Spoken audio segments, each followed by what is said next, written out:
Bonjour, bonjour, bonsoir, bonsoir mes belles étoiles. J'espère que vous allez toutes et tous bien. Merci, merci encore une fois. Vous êtes avec moi pour voir une vidéo. Et là, c'est une review. Review de ce magnifique oracle, l'oracle de la bonne aventure. C'est un oracle qui a été fait par Stéphanie Abellan et les illustrations sont de Chloé Cress. C'est un oracle, quand je vous dis, pour moi, il est sorti très récemment, là, ce mois de novembre. Euh, je l'avais vu, il était déjà précommandé. Je l'avais précommandé, ce qui veut dire le jour où il est sorti, ben, je l'ai reçu. Et je peux vous assurer que pour moi, c'était une très belle découverte. Et si je pouvais le mettre parmi les top 10 de tous les oracles que j'ai, je lui donnerais bien la bonne place de 2. Et oui, parce que, quoi qu'il en soit, l'oracle pour moi, qui est, voilà, c'est la triade, hein, mais bon, c'est totalement différent, c'est pas du tout de comparaison, mais celui-là, je peux que vous le recommander, ou bien en cas où, ben, vous pouvez le voir, et puis comme moi, tomber amoureuse. Alors, alors, il vient dans une jolie petite boîte comme ça, qui est marron, euh, marron or, très brillant. Il est très très joli. Il est petit. Euh, J'ouvre la boîte. L'intérieur, il est marron or. J'adore, j'adore. Et oui, je veux vous dire, le prix, il est de 24,90 €, ce qui est pour un oracle de cette qualité vraiment, vraiment, vraiment pas cher. Vraiment pas cher. Alors, je vais vous le présenter. Regardez-moi ça. Il vient avec un petit tapis pour tirer les cartes. Je ne sais pas si on voit bien. Est-ce qu'on voit bien? Bon, c'est pas grave si on ne voit pas le titre de l'oracle de la bonne aventure. Je préfère qu'il soit bien en haut comme ça. Voyez la main. -5 et ça aurait pu être la mienne. Hein. Franchement, moi qui souvent mets du vernis comme ça aurait très bien pu être la mienne. Alors, c'est pourquoi il y a ça, c'est pour justement une petite particularité avec cet oracle. Ce qui, je trouve aussi extraordinaire, et ce que je reproche à beaucoup, beaucoup, beaucoup de personnes qui font des oracles, de ne pas les mettre dans des pochons. Et celui-ci, il a un petit pochon qui est noir en satin. Je ne sais pas si vous connaissez un peu la couture, pour celles qui connaissent la couture, ça s'appelle la peau d'ange. Vous savez, c'est un satin qu'on faisait avec anciennement les doublures des robes, des jupes. Voyez, il est magnifique. Et là, voilà notre petite merveille. Les tranches sont dorées. Bon, j'aime beaucoup. Alors, d'habitude, quand les dos d'être comme ça, il y a des écritures, j'aime pas. Mais alors, j'aime pas. Il y a certains oracles que je n'utilise pas à cause de ça. C'est bon. Ou bien si je les utilise, je vais très très vite parce que je n'aime pas le dodec. Ici, ça ne me dérange pas du tout, du tout, du tout. Pourquoi? Parce que c'est très harmonieux. Il y a des mains et c'est écrit petit. Euh, c'est extrêmement bien fait. Extrêmement bien fait. Je vais vous présenter les cartes maintenant.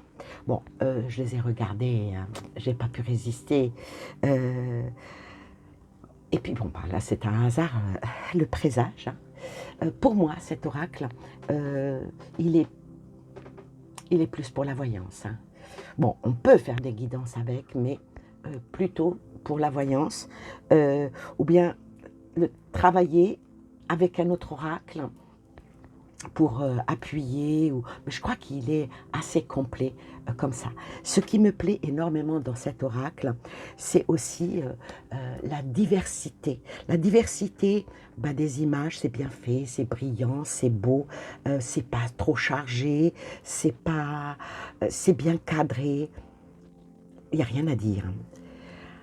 La moisson, regardez-moi ça comme c'est beau. L'harmonie, l'attraction, le duel. C'est vraiment, vraiment bien fait. Bon, il y a un style un peu oriental, mais bien sûr, c'est un oracle des bohémiennes, des bohémiens, donc c'est dans cette optique-là. Ah, celle-ci, elle représente beaucoup le pendu, hein, l'arrêt, voilà, le pendu, l'arrêt, l'atelier, hein, celle-là ressemble un petit peu au battleur. Il y a un petit peu de tarot dedans, hein. La roue de fortune, la destination, le secret, l'éveil, les écus, le coup du sort avec le miroir cassé. C'est vrai que chez beaucoup beaucoup de cultures, quand le miroir se casse, c'est pas de très très bon augure. Il y en a même qui disent faut y avoir 7 ans de malheur, ou bien ils comptent le nombre de morceaux qui sont tombés, ils les prennent pour conjurer le sort, ils font tout un rituel. Oh, ça peut être du folklore, mais ça peut aussi arriver, hein. La confiance, la justice. Ah, la justice, ça c'est assez particulier parce que il y a un pont. Je ne sais même pas si c'est... Non, c'est plutôt deux montagnes, plutôt des montagnes avec peut-être ici un pont avec de l'eau, l'arbre. C'est très très très symbolique, c'est bien recherché. L'attente, la bonne nouvelle, ça ressemble un petit peu au cavalier dans le Petit Lenormand. Le mauvais œil, l'amour avec la roulotte. Bah oui, les bohémiens, les bohémiennes, donc la roulotte, c'est vraiment très très joli. Le passé, c'est j'ai un petit peu du mal avec le passé parce que pour voir dans un tirage, hein, qu'est-ce que ça donne. Le bohémien, donc la bohémienne, le verdict, la justice, l'incertitude, les émotions. Ah, elle est magnifique celle-là. Le voyage avec les roulottes, le puits. Je pense que c'est dans le Petit Normand ou dans l'oracle de Jérôme Machetti. Il a mis le puits et c'est très profond. Vous allez me dire, oui, le puits c'est toujours profond. La fatalité.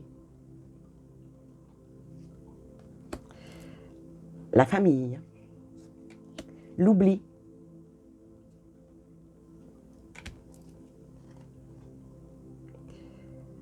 L'accélération. La rumeur. Le chamboulement. L'espoir. Elle est magnifique celle-là. La prison. Alors là, la prison, regardez-moi ça.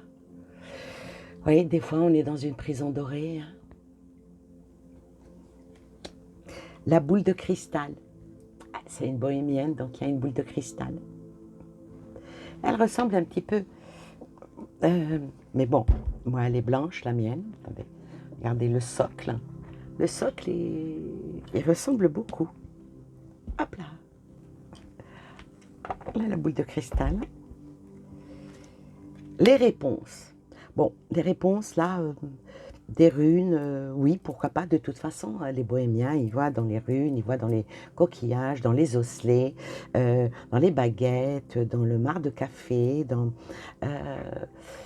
voilà, ça dépend de quelle ethnie est la bohémienne. Il y en a qui voient dans le henné, dans la fumée. Voilà, c'est les réponses que l'on peut trouver avec tout ce qui est support ou rapport avec la divination. L'apogée, les pertes. Waouh, la petite roulotte qui prend feu. Et c'est tellement bien fait qu'on a l'impression que les flammes, elles sont vraiment là. La surprise. Magnifique, le reflet doré. Hein. l'ami, l'ennemi, hein, celui qui vous poignarde dans le dos, la vieille bohémienne. Oh, ça peut être moi, ça, tiens. Bon, j'ai pas de foulard, mais j'ai pas autant de colliers. Mais quelque part, voilà, ça peut être moi. La mise en garde, la menace, hein. Le voleur d'âme. Ah, c'est très, très, très profond, hein. Et il a des cartes, hein, des cartes dans les mains. Le retour de bâton, l'abondance, l'engagement. Elle est belle. Qu'est-ce qu'elle est belle, celle-là. La destinée, et puis le sablier.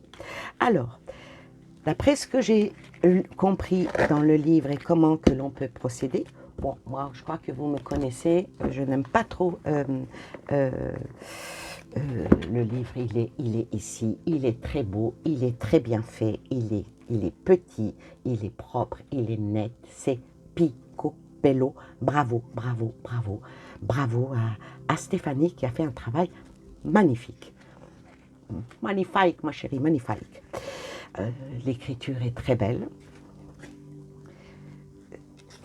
Alors bon, bien sûr, hein, il y a le sommaire, comment interpréter chaque carte, à quelle fréquence, faire un tirage, comment faire un tirage flash, comment faire un tirage de 5 prédictions de la bohémienne, comment faire un tirage des 5 secrets de la bohémienne, comment faire un tirage classique, etc. Il y a toutes les cartes, et puis les pages correspondant aux cartes, c'est pas mal. Et il y a l'introduction. Je vais quand même vous lire un tout petit peu l'introduction pour vous comprendre, parce que je vais quand même tirer une carte. Alors, l'oracle de la bonne aventure est un oracle s'inspirant de l'univers des bohémiens. Il vous permettra de recevoir des informations telles que les capterait une voyante de bonne aventure officiant dans sa roulotte. Vous n'êtes pas dans ma roulotte, vous êtes dans ma pièce à oracle. Oui, la pièce où je suis, je l'ai appelée la pièce à oracle. Ça surprend tout le monde quand on vient chez moi. C'est le dressing qui est devenu une pièce à oracle, où je suis calme ici, je suis bien, et puis je me prends toujours un plaisir pour vous faire des tirages, et puis aussi sur cette chaîne de belles guidances. Alors, il est dit, pour chaque carte, vous trouverez 4 cornets différents incarnant les 4 énergies de prédiction. Alors, les 4 cornets, ils sont ici. Vous voyez? Alors, le cornet de l'impermanence, avec le symbole du vent, donc c'est celui-ci, vous indique que l'énergie est fluctuante, incertaine, changeante. Le cornet de la protection du symbole de la main de Dieu vous indique que l'énergie est puissante, protectrice et divine, ici. Le cornet du blocage, ici, voilà, le cornet du blocage avec le symbole de la croix et de l'épée vous indique que l'énergie est bloquée, prostrée, à l'arrêt. Et puis bien sûr, la dernière, hein, qui est le soleil, ça ne peut être que du bon, bien sûr. Hein. Alors... Le cornet de la lumière avec le symbole du soleil vous indique que l'énergie est positive, vibrante et encourageante. Alors, elle a fabriqué ce petit tapis. Elle a fabriqué ce petit tapis. Bon, on va remettre ça à sa place. Hop. Sans faire tomber la boule. Alors, elle a fait ce tapis pour que quand on pose les cartes, les cornets seront ici. Et c'est d'après ce qu'on va voir, on verra la carte, on verra quel est un cornet d'ici, qui nous donnera l'énergie, la puissance que va nous inspirer ou nous emmener pour une prédiction, la carte. Ça, c'est pas elle qui le dit dans le livre, ça c'est moi. Alors, on va... Bon, je pense que dans ce jeu, c'est bien de l'étouiller comme ça, pour qu'elles se mélangent bien, pour que ça ne soit pas toujours, si elles sont toutes, par exemple, là, ici, elle est droite. On va prendre une autre, par exemple, celle-là, qui est droite. Si on les retourne, le symbolisme est toujours dans les mêmes côtés. Donc ce n'est pas très, très judicieux, ni autant faire un petit peu comme l'auteur l'a fait. Donc on va les mélanger comme ça. Tous les cornets les ont... comment qu'elle dit ça, elle? Ce qui est bien, c'est qu'elle dit comment interpréter chaque carte. Bon, on va faire comme ça. On va ramasser toutes les cartes. On va ramasser toutes les cartes. Mais elles glissent. Hein. Elles sont très, très, très, très douces au toucher. Franchement, j'ai jamais été autant contente d'un achat que celui-ci. Et pourtant, j'en ai qui me rapportent beaucoup de joie, beaucoup de bonheur, beaucoup de connexions avec mes oracles, presque tous comme ils sont. Mais celui-là, il est magique. Bon, alors, on va quand même les battre un petit peu pour voir qu'est-ce que peut... Allez. Je ne vais pas vous faire un tirage, parce que voilà, ce n'est pas... on va tirer juste une carte. On va tirer une carte, ou bien deux. Alors, on va faire une coupe. Tac. Concentrez-vous, posez peut-être une question. Pour vous, est-ce que... Voilà. Et puis un sujet qui vous tient à cœur. Est-ce que je vais partir en voyage? Est-ce que je vais acheter une voiture? Est-ce que? La question, ça sera est-ce que? Pas de pourquoi, ni comment. Est-ce que ça ou ça ou ça? Alors, donc, je prends la carte du dessous et je pose ma main ici et c'est ça. Donc, c'est sorti les pertes. Les pertes avec le vent. Alors, déjà, est-ce que quelque chose, si vous avez perdu quelque chose ou si vous êtes en perte de quelque chose, vu qu'il y a le vent qui est venu et qu'il y a du feu ici, les choses, pour moi, les choses vont s'arranger. Les choses vont s'aplanir parce que le feu peut être un bon coup de vent et il s'éteint, mais les choses peuvent aussi augmenter parce qu'il y a le feu. On va voir l'autre carte, c'est pas tellement... c'est prédictif, c'est celle-ci, et celle-ci, on va le prendre ici. Ici, le secret avec les épées à la croix. On va aller voir ce qu'elle dit, elle. Alors, à n'importe quelle question que vous avez posée, après on va regarder ce que dit le livre, hein. N'importe quelle question que vous avez posée, est-ce que...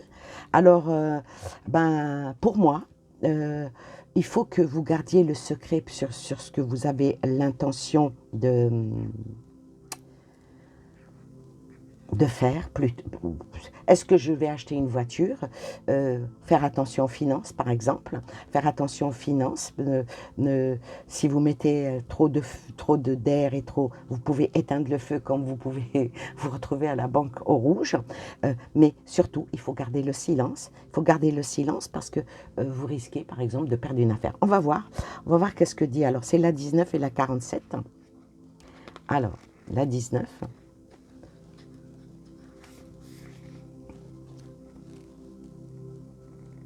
Alors, ça ressemble un petit peu à ce que je disais, hein. Alors, c'est les pertes. Les pertes, votre situation risque de tourner en votre faveur. Voyez? Avec le vent, difficulté à maintenir les réussites, pertes fréquentes et minimes qui ralentissent. Donc, j'ai vu la même chose que elle, ce qu'elle dit. Donc, quelle que soit la question que vous avez posée, attention, vous risquez d'avoir des pertes. Attention à ne pas... faut être prudent. Et puis en plus, il y a le silence derrière, donc il faut se taire, hein, par rapport à votre question, par rapport à votre ressenti, ou tout simplement, quelle que soit la problématique, ou pas, hein, peu importe. Donc ici, avec la carte de la perte, mais c'est une carte de perte, mais elle marque votre situation risque de tourner en votre faveur. Les choses vont quand même s'arranger. S'arranger, et puis bien sûr, avec le vent, moi je dis que le vent est trop puissant. Puis il suffit qu'il y ait un petit peu de pluie, ça éteindra ce feu. On va voir maintenant les secrets. C'est la 47. La 47.